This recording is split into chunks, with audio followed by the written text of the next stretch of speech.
Hello Miles Mustangs, it's Carolyn back with another art project for you. And today the project is all about spring. And what we're going to do today is we're going to make a beautiful butterfly. So the first step of this project is you're going to need a piece of white paper, a pencil, and hopefully a Sharpie or a black crayon or a black marker. I also really think you're going to want an eraser just in case. So, step one in our project is take the bottom of your paper, fold it up to the top, so you now have, once again, a piece of paper that opens like a card, looks like that. But this time we're going to leave it shut. And what we're going to do, ladies and gentlemen, is we're going to draw 1/2 of a butterfly. So, here's what I mean. We're going to take our little paper, fold it so that the fold side is toward you, and we're going to start by making a half of a circle. Now I'm going to be drawing in pen so that you can see what I'm doing, but you are welcome to start by using your pencil first. So after we draw that little kind of half circle, we're going to now draw what looks like kind of like a half oval. So I'm going to go down and draw my half oval. It's just a curved line, guys. Just a simple curved line. All right? The next line will be a diagonal line that goes up. It starts at the neck between the head and the body, just goes straight up. Oh, I forgot an important step. We have to be sure to fold our paper a second time so that we have, once again, the bottom up to the top, and this time we've got our paper folded in quarters. And the reason that we need this line is this line tells us where to stop and start for our wings.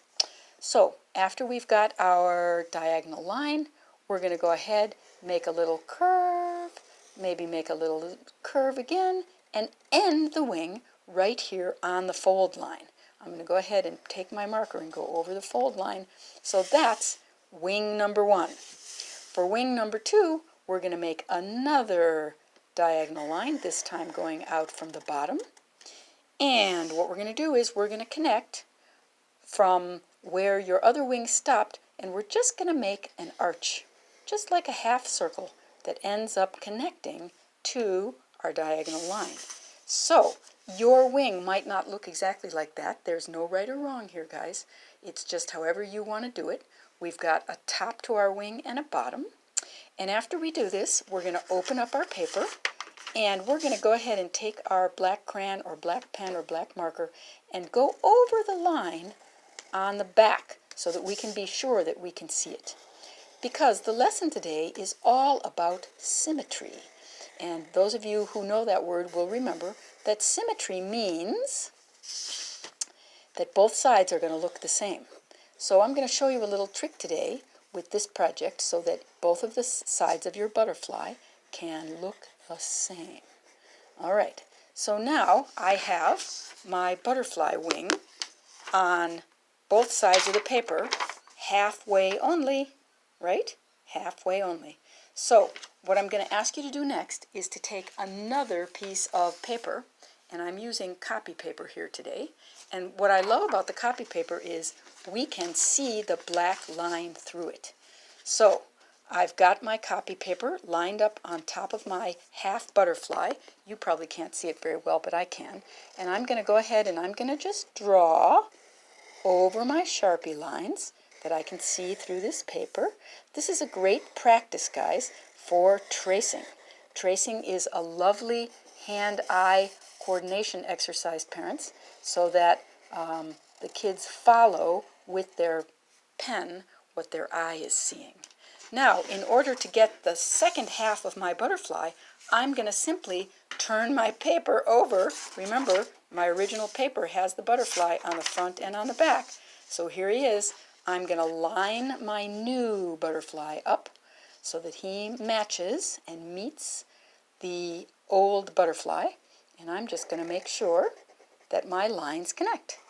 So I'm going to draw over all of the Sharpie lines that I can see underneath. This is just a sneaky way to make sure that our butterfly is symmetrical. Okay, here we go. Make my diagonal line. Oh, make sure they all touch each other.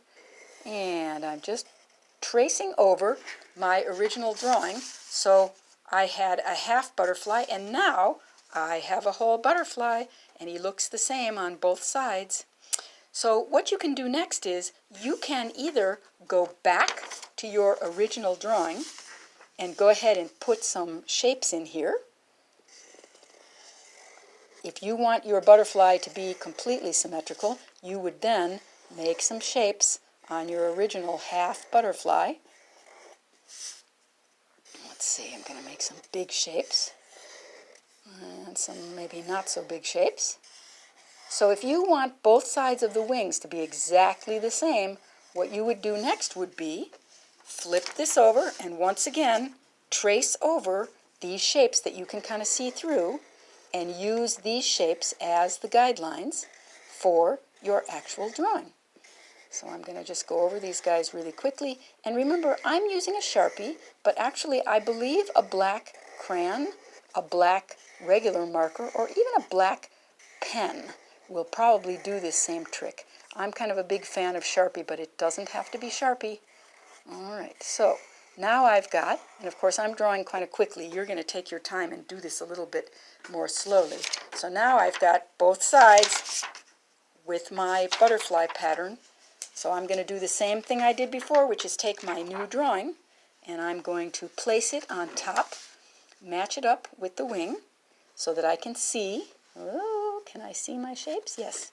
Make sure that I can see my shapes. Try to get it matched up there so that I can then draw my shapes again on one half of the butterfly. Now, if you prefer to just do the outline with this symmetry and then make your shapes inside freehand, you can certainly do that. So there are no rules here, guys. This is just, I want to share this little trick with you so that if you want to have complete symmetry on both sides, you know how to do it. Now, I've got one side without and one side with. I'm going to flip my drawing over, and here I've got my pattern again. So I'm going to put my second piece of paper down right on top. Try to match it up as well as I can so that I can go over those shapes a second time. Let's see. I don't think I have that quite right. All right, and here we go. So after you're all done doing this tracing, or if you decide you don't want to trace the shapes, you can just draw them. The tricky thing is if you just draw the shapes and you don't trace them, they probably won't be symmetrical. And you know me, I am not actually all that fussy. If you want to just draw your shapes and they aren't quite symmetrical, that is fine by me. This trick is mostly for the people who are very, very concerned that both sides be exactly the same. So once you have your butterfly wings like this, I'm going to take my other paper away. You're going to then go ahead and color. So I'm going to show you a little example of half of a butterfly colored. Here's my beautiful butterfly.